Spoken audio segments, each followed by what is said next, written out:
Partner Ines, para suster, frater, Bapak Ibu, saudara-saudari terkasih dalam Kristus Tuhan, sekali lagi selamat pagi untuk kita semua. Kita sudah mendengarkan 3 bacaan sangat indah. Bacaan pertama dari Kisah Para Rasul. Satu hal sangat penting kita harus lihat dalam itu. Penderitaan menjadi alasan untuk kebahagiaan rasul-rasul. Kita lihat konteksnya. Bagaimana rasul-rasul atau hidupnya rasul-rasul sebelum mereka menerima Roh Kudus. Mereka takut, lalu mereka tutupkan pintu, lalu dalam satu kamar.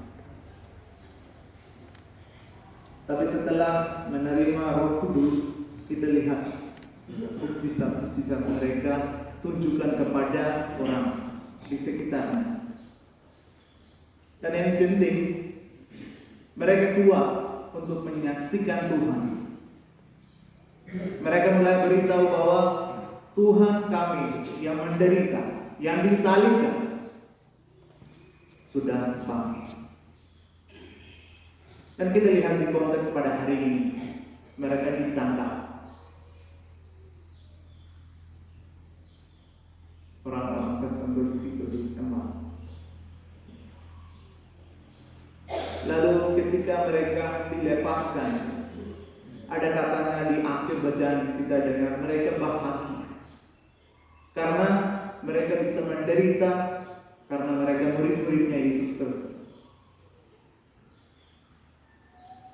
Bacaan kedua kita mendengar bahwa Yohanes melihat dan menjadi saksi kejayaan anak domba. Kita melihat ini sama, temanya sama. Dan Injil menurut Yohanes ya. Kita lihat Yesus setelah bangkit ini ketiga kali sudah muncul di antara murid-muridnya atau rasul-rasulnya, lalu mukjizat. Tapi untuk saya merasa lebih dari mukjizat yang terjadi di situ, sesuatu yang penting itu kehadirannya Tuhan, kehadirannya Tuhan di antara mereka.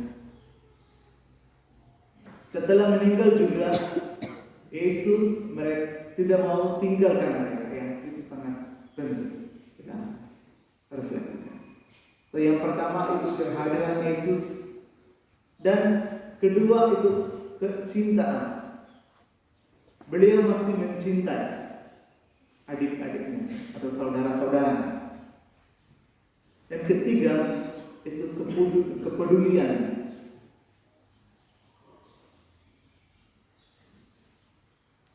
Dalam konteks ini 3 bacaan, apakah boleh kita merefleksikan tentang hidup kita? Dalam keluarga, hidup kita dalam paroki, hidup kita dalam keluarga-keluarga, hidup kita dalam komunitas-komunitas.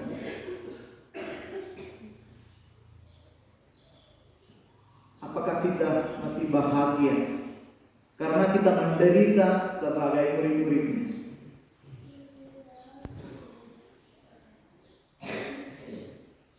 Apakah kita masih siap untuk menyaksikan Tuhan dalam konteks-konteks di mana saja kita ada?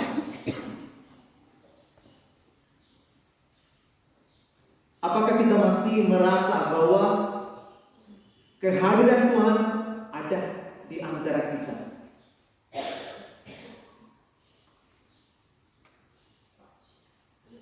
Saya percaya bahwa kepeduliannya, kecintaannya, kehadirannya Yesus selalu ada di antara kita.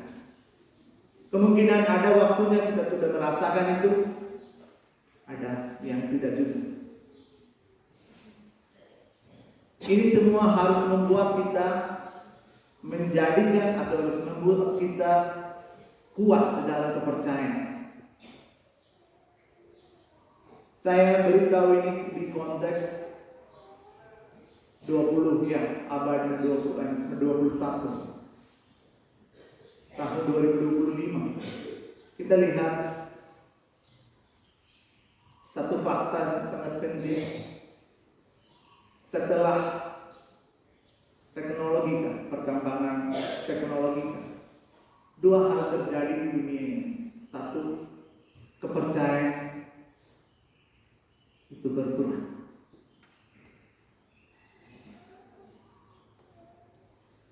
Kedua, kepeduliannya berkurang.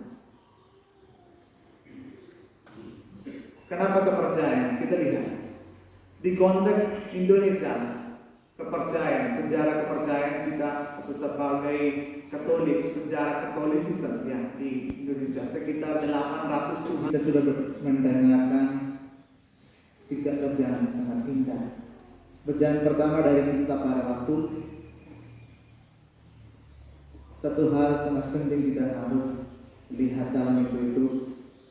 Penderitaan menjadi alasan untuk kebahagiaan rasul-rasul. Kita lihat konteksnya.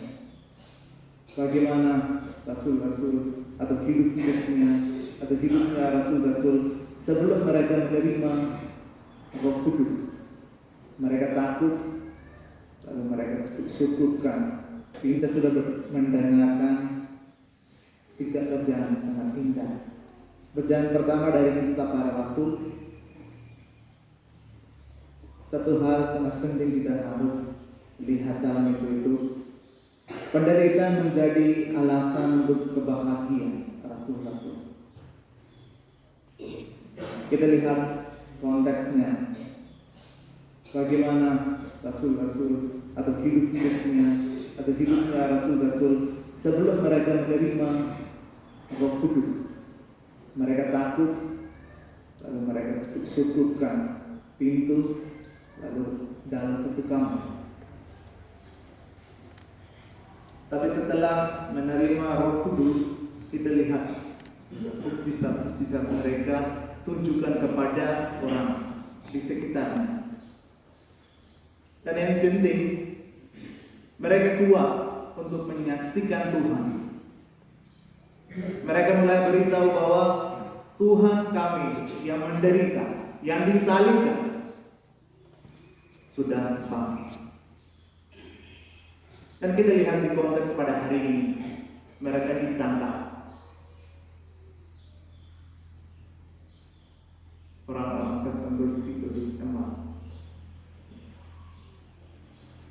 Lalu ketika mereka dilepaskan, ada katanya di akhir bacaan kita dengar mereka bahagia karena mereka bisa menderita karena mereka murid-muridnya Yesus Kristus. Bacaan kedua kita mendengar bahwa Yohanes melihat dan menjadi saksi kejayaan anak domba. Kita melihat ini sama, temanya sama. Dan Injil menurut Yohanes ya. Kita lihat Yesus setelah bangkit ini ketiga kali sudah muncul di antara murid-muridnya, rasul-rasulnya, lalu mukjizat.